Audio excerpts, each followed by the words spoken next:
Hello students, ਅੱਜ ਦੀ ਇਸ video ਦੇ ਵਿੱਚ ਅਸੀਂ ਪੜਾਂਗੇ poem the little black boy written by William Blake. ਇਹ ਜਿਹੜੀ ਪੋਇਮ ਹੈ ਇਹ ਸਾਨੂੰ ਦੱਸਦੀ ਹੈ ਕਿ ਸਾਰੇ ਬੱਚੇ ਰੱਬ ਦੇ ਬੱਚੇ ਹੈ। ਜਾਤ ਪਾਤ ਤੇ ਰੰਗ ਰੱਬ ਦੀਆਂ ਨਜ਼ਰਾਂ ਦੇ ਵਿੱਚ ਕੋਈ ਵੀ ਇੰਪੋਰਟੈਂਸ ਨਹੀਂ ਰੱਖਦੇ। ਇੱਕ ਕਾਲਾ ਬੱਚਾ ਅਫਰੀਕਾ ਵਿੱਚ ਪੈਦਾ ਹੁੰਦਾ ਹੈ, ਉਹ ਜਾਣਦਾ ਹੈ ਕਿ ਉਹ ਕਾਲਾ ਹੈ, ਪਰ ਉਹ ਇਹ ਵੀ ਜਾਣਦਾ ਹੈ ਕਿ ਉਹਦੀ ਆਤਮਾ ਵੀ ਉਨੀ ਹੀ ਸਫੈਦ ਹੈ ਜਿੰਨੀ ਕਿ ਇੱਕ ਅੰਗਰੇਜ਼ ਗੋਰੇ ਮੁੰਡੇ ਦੀ। ਇਸ ਲਈ ਇਹ ਸੋਚਣਾ ਬਿਲਕੁਲ ਗਲਤ ਹੈ ਕਿ ਜੋ ਕਾਲੇ ਲੋਕ ਹੈ ਉਹ ਗੋਰੇ ਲੋਕਾਂ ਨਾਲੋਂ ਘਟੀਆ ਹੁੰਦੇ ਹੈ। ਆਪਾਂ ਇਸ ਪੋਇਮ ਦੇ ਕੁਝ ਆਬਜੈਕਟਿਵ ਟਾਈਪ ਕੁਐਸਚਨਸ ਡਿਸਕਸ ਕਰਦੇ ਹਾਂ। The poet of the poem the little black boy is, ਇਸ ਪੋਇਮ ਦਾ ਪੋਇਟ ਹੈ William Blake. Question number 2, who says my soul is white? ਇਹ ਗੱਲ ਕੌਣ ਕਹਿੰਦਾ ਕਿ my soul is white? the little black boy। ਇਸ ਪੋਇਮ ਦੇ ਵਿੱਚ ਇੱਕ ਬਲੈਕ ਬੱਚਾ ਹੈ ਜਿਹੜਾ ਕਿ ਅਫਰੀਕਾ 'ਚ ਪੈਦਾ ਹੋਇਆ ਹੈ, ਉਹ ਇਹ ਸਾਰੀਆਂ ਗੱਲਾਂ ਕਰ ਰਿਹਾ ਹੈ, ਤਾਂ ਉਹ ਹੀ ਇਹ ਕਹਿ ਰਿਹਾ ਕਿ my soul is white। Question number 3, who is white as an angel? ਇੱਕ ਦੇਵਤੇ ਦੀ ਤਰ੍ਹਾਂ ਵਾਈਟ ਕੌਣ ਹੈ? ਸਾਨੂੰ 4 ਆਪਸ਼ਨਸ ਦਿੱਤੀਆਂ, ਤਾਂ ਆਪਣਾ ਰਾਈਟ ਆਨਸਰ ਹੈ the English child. Question number 4, where does the little black boy live? ਜਿਹੜਾ ਉਹ ਛੋਟਾ ਜਿਹਾ ਕਾਲੇ ਰੰਗ ਦਾ ਬੱਚਾ ਉਹ ਕਿੱਥੇ ਰਹਿੰਦਾ ਹੈ? 4 ਆਪਸ਼ਨਸ ਹੈ, America, India, Africa and England. So right option is Africa. Question number 5, the little black boy is talking about his, ਉਹ ਜਿਹੜਾ ਲੜਕਾ ਹੈ ਕਿਹਦੀ ਗੱਲ ਕਰ ਰਿਹਾ ਹੈ? ਪੂਰੀ ਪੋਇਮ ਜਦੋਂ ਆਪਾਂ ਪੜ੍ਹਦੇ ਹਾਂ ਤਾਂ ਸਾਨੂੰ ਪਤਾ ਲੱਗਦਾ ਹੈ ਕਿ ਉਹ ਆਪਣੀ ਮਦਰ ਦੀ ਗੱਲ ਕਰ ਰਿਹਾ ਹੈ। So right answer is mother. Question number 6, the black bodies are compared to, ਜਿਹੜੀ ਕਾਲੀ ਰੰਗ ਦੇ ਇਨਸਾਨ ਹੈ ਉਹਨਾਂ ਦੀ ਜਿਹੜੀ ਤੁਲਨਾ ਉਹ ਕਾਹਦੇ ਨਾਲ ਕੀਤੀ ਗਈ ਹੈ? ਕਲਾਊਡਸ ਨਾਲ, ਰੇਜ਼ ਨਾਲ, ਟਰੀਜ਼ ਜਾਂ ਐਨੀਮਲਸ ਨਾਲ। ਤਾਂ ਰਾਈਟ ਆਨਸਰ ਹੈ ਆਪਣਾ ਕਲਾਊਡਸ। ਕਾਲੀਆਂ ਬਾਡੀਜ਼ ਨੂੰ, ਬਲੈਕ ਬਾਡੀਜ਼ ਨੂੰ ਕਲਾਊਡਸ ਦੇ ਨਾਲ ਕੰਪੇਅਰ ਕੀਤਾ ਗਿਆ ਹੈ। Question number 7, whose voice will the black boy and his mother hear? Black boy ਤੇ ਉਸ ਦੀ ਮਦਰ ਕਿਸ ਦੀ ਆਵਾਜ਼ ਸੁਣਦੇ ਹੈ? 2 ਆਪਸ਼ਨਸ ਹੈ, ਗॉड्स ਜਾਂ ਪੀਪਲਸ। ਤਾਂ ਉਹ ਪਰਮਾਤਮਾ ਦੀ ਆਵਾਜ਼ ਸੁਣਦੇ ਆ, ਤਾਂ answer is God's. Question number 8, the word heat in the stanza 4 refers to hatred or warmth? ਤਾਂ ਇੱਥੇ 4 ਨੰਬਰ ਸਟੈਂਜਾ ਦੇ ਵਿੱਚ ਵਰਡ ਇੱਕ ਹੀਟ ਦਾ ਯੂਜ਼ ਹੋਇਆ ਹੈ, ਉਸ ਨੂੰ ਉਹ ਰੈਫਰ ਕਰਦਾ ਹੈ ਹੇਟਰਡ ਨੂੰ, ਤਾਂ ਆਪਣਾ ਰਾਈਟ ਆਨਸਰ ਹੇਟਰਡ ਹੈ। Question number 9, the black boy and the white boy will rejoice like lambs? ਮਤਲਬ ਗੋਰਾ ਲੜਕਾ ਤੇ ਕਾਲਾ ਲੜਕਾ ਉਹ ਲੈਮਸ ਦੀ ਤਰ੍ਹਾਂ ਖੇਲਣਗੇ, ਇੰਜੋਏ ਕਰਨਗੇ।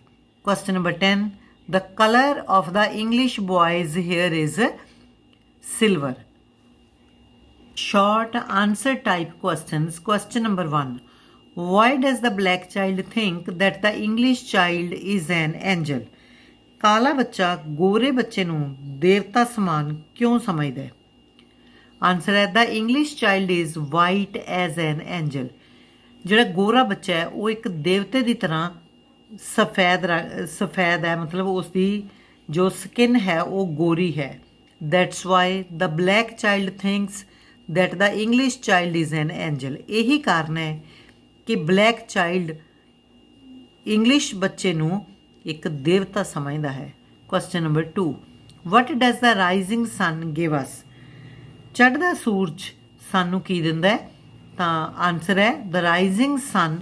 ਇਸੇ ਤਰ੍ਹਾਂ ਇਹਦੇ ਵਿੱਚੋਂ ਬਣਾ ਲੈਣਾ ਹੈ the rising sun, ਇੱਥੇ give ਦਾ ਬਣ ਜਾਏਗਾ gives, ਕਿਉਂਕਿ ਇੱਥੇ does ਲੱਗਿਆ। gives us heat and light, ਇਹ 2 ਹੀ ਆਪਾਂ ਵਰਡ ਆਪਣੇ ਕੋਲੋਂ ਲਗਾਣੇ ਹੈ। Question number 3, what are the black bodies compared to?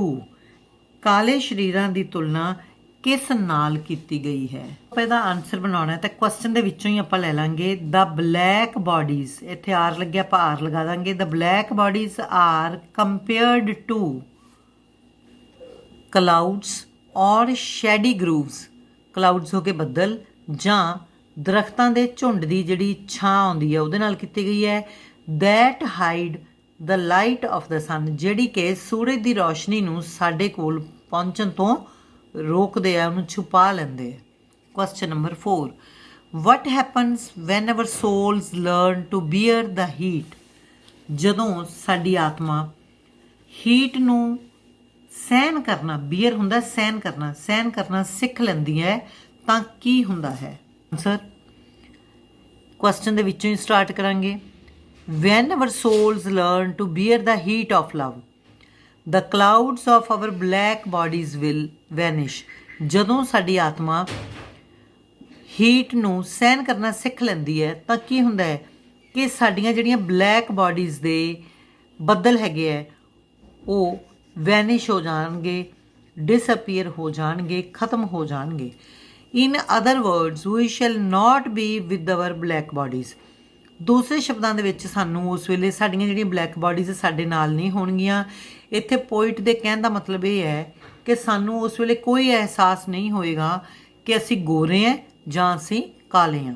Then we shall hear God's voice, ਅਤੇ ਸਾਨੂੰ ਉਸ ਵੇਲੇ ਸਿਰਫ ਪਰਮਾਤਮਾ ਦੀ ਆਵਾਜ਼ ਸੁਣਾਈ ਦੇਵੇਗੀ। Question number 5, what will God's voice tell the black boy and his mother to do, ਪਰਮਾਤਮਾ ਦੀ ਆਵਾਜ਼ ਉਸ ਬਲੈਕ ਲੜਕੇ ਨੂੰ ਤੇ ਉਸ ਦੀ ਮਦਰ ਨੂੰ ਕੀ ਕਰਨ ਲਈ ਕਹੇਗੀ? ਆਨਸਰ ਹੈ God's voice will say to them, ਪਰਮਾਤਮਾ ਦੀ ਆਵਾਜ਼ ਉਹਨਾਂ ਨੂੰ ਕਹੇਗੀ come out from the grove of your black bodies, ਕਿ ਤੁਸੀਂ ਆਪਣੀਆਂ ਬਲੈਕ ਬਾਡੀਜ਼ ਦੇ ਹਨੇਰੇ ਦੇ ਵਿੱਚੋਂ ਬਾਹਰ ਆਓ। You are my love and my care, ਤੁਸੀਂ ਮੇਰਾ ਲਵ ਹੋ, ਮੇਰੀ ਕੇਅਰ ਹੋ। You shall come with me to my golden tent, ਤੁਸੀਂ ਮੇਰੇ ਗੋਲਡਨ ਟੈਂਟ ਦੇ ਵਿੱਚ ਆਓਗੇ। And play joyfully round it like little lambs, ਅਤੇ ਉੱਥੇ ਛੋਟੇ ਛੋਟੇ ਲੈਂਬਸ ਦੀ ਤਰ੍ਹਾਂ ਆ ਕੇ ਖੁਸ਼ੀ ਦੇ ਨਾਲ ਖੇਡੋਗੇ। Question number 6, what does the black boy want to do for the white boy, ਕਾਲਾ ਲੜਕਾ ਗੋਰੇ ਲੜਕੇ ਦੇ ਲਈ ਕੀ ਕਰਨਾ ਚਾਹੁੰਦਾ ਹੈ? He wants to win the white boy's heart with love and be his friend, ਉਹ ਗੋਰੇ ਲੜਕੇ ਦਾ ਦਿਲ ਪਿਆਰ ਦੇ ਨਾਲ, ਵਿਦ ਲਵ ਪਿਆਰ ਦੇ ਨਾਲ ਜਿੱਤਣਾ ਚਾਹੁੰਦਾ ਹੈ ਅਤੇ ਉਸ ਦਾ ਦੋਸਤ ਬਣਨਾ ਚਾਹੁੰਦਾ ਹੈ। Next question, do you think that the poem is about a child's acceptance of suffering and injustice? Give reasons for your answer. ਕੀ ਤੁਸੀਂ ਸੋਚਦੇ ਹੋ ਕਿ ਇਸ ਪੋਇਮ ਦੇ ਵਿੱਚ ਬੱਚਾ ਆਪਣੀਆਂ ਸਫਰਿੰਗਸ ਅਤੇ ਇਨਜਸਟਿਸ ਨੂੰ ਸਵੀਕਾਰ ਕਰਦਾ ਹੈ? ਆਪਣੇ ਆਨਸਰ ਦੇ ਲਈ ਕਾਰਨ ਦੱਸੋ। Answer, the child does not accept ਹੁੰਦਾ ਸਵੀਕਾਰ ਕਰਨਾ, ਸਫਰਿੰਗ ਐਂਡ ਇਨਜਸਟਿਸ, ਬੱਚਾ ਸਫਰਿੰਗਸ ਨੂੰ ਤੇ ਇਨਜਸਟਿਸ ਨੂੰ ਸਵੀਕਾਰ ਨਹੀਂ ਕਰਦਾ। He simply wants to end it through love, ਉਹ ਲਵ ਦੁਆਰਾ ਇਸ ਨੂੰ ਖਤਮ ਕਰਨਾ ਚਾਹੁੰਦਾ ਹੈ। He wants to win the English boy's heart, ਉਹ ਅੰਗਰੇਜ਼ ਬੱਚੇ ਦਾ ਦਿਲ ਜਿੱਤਣਾ ਚਾਹੁੰਦਾ ਹੈ। ਵਿਦ ਲਵ ਪਿਆਰ ਦੇ ਨਾਲ, ਐਂਡ ਬੀ ਹਿਜ਼ ਫਰੈਂਡ, ਤੇ ਉਸ ਦਾ ਦੋਸਤ ਬਣਨਾ ਚਾਹੁੰਦਾ ਹੈ। ਇੱਕ ਆਪਣਾ ਹੋਰ ਇੰਪੋਰਟੈਂਟ ਕੁਐਸਚਨ ਹੈ, what is the message in the poem the little black boy? Answer ਹੈ universal brotherhood. Question, name the figure of speech used in the lines, ਇਹਨਾਂ ਹੇਠਾਂ ਲਿਖੀਆਂ ਲਾਈਨਾਂ ਦੇ ਵਿੱਚ ਆਪਾਂ ਦੱਸਣਾ ਕਿ ਫਿਗਰ ਆਫ ਸਪੀਚ ਕਿਹੜਾ ਯੂਜ਼ ਕੀਤਾ ਗਿਆ ਹੈ। Part A, white as an angel is the English child, ਤਾਂ ਜੇਕਰ ਆਪਣਾ ਕੰਪੈਰੀਜ਼ਨ ਵਾਲਾ ਵਰਡ ਲੱਗਿਆ ਹੋਵੇ ਐਜ਼ ਜਾਂ ਲਾਈਕ, ਦੈਨ ਇਟ ਇਜ਼ ਸਿਮਲੀ। ਸੋ ਇਹਦੇ ਵਿੱਚ ਵਰਡ ਐਜ਼ ਲੱਗਿਆ ਤਾਂ ਆਪਾਂ ਕਹਾਂਗੇ ਕਿ ਇਹਦਾ ਫਿਗਰ ਆਫ ਸਪੀਚ ਸਿਮਲੀ ਹੈ। B part, and these black bodies and this sun burned face, ਇਹ ਜਿਹੜੇ ਕਾਲੇ ਲੋਕ ਹੈ ਉਹਨਾਂ ਦੀ ਬਾਡੀ ਨੂੰ ਬਲੈਕ ਬਾਡੀਜ਼ ਤੇ ਸਨ ਬਰਨਡ ਫੇਸ ਦਾ ਨਾਮ ਦਿੱਤਾ ਗਿਆ ਸਿੱਧਾ ਹੀ, so it is metaphor. C part, and round my golden tent like lambs rejoice, ਤੇ ਮੇਰੇ ਗੋਲਡਨ ਟੈਂਟ ਦੇ ਕੋਲੇ ਲੈਂਬਸ ਦੀ ਤਰ੍ਹਾਂ ਇੰਜੋਏ ਕਰੋ। ਲਾਈਕ ਵਰਡ ਲੱਗਿਆ, again it is simile. Next है match the words given in the column A with their comparisons given in column B. ਸਾਨੂੰ ਦੋ ਕਾਲਮ ਦਿੱਤੇ ਹੈ A ਤੇ B, ਜਿਸ ਵਿੱਚ ਆਪਾਂ ਵਰਡਸ ਨੂੰ ਮੈਚ ਕਰਨਾ ਹੈ, ਉਹਨਾਂ ਦਾ ਕੰਪੈਰੀਜ਼ਨ ਕਰਨਾ ਹੈ, ਕਿਹੜੇ ਵਰਡ ਦਾ ਕੰਪੈਰੀਜ਼ਨ ਕਿਹਦੇ ਨਾਲ ਕੀਤਾ ਗਿਆ। ਸੋ A ਦੇ ਅੰਡਰ ਹੈ ਵਰਡ ਐਂਜਲ।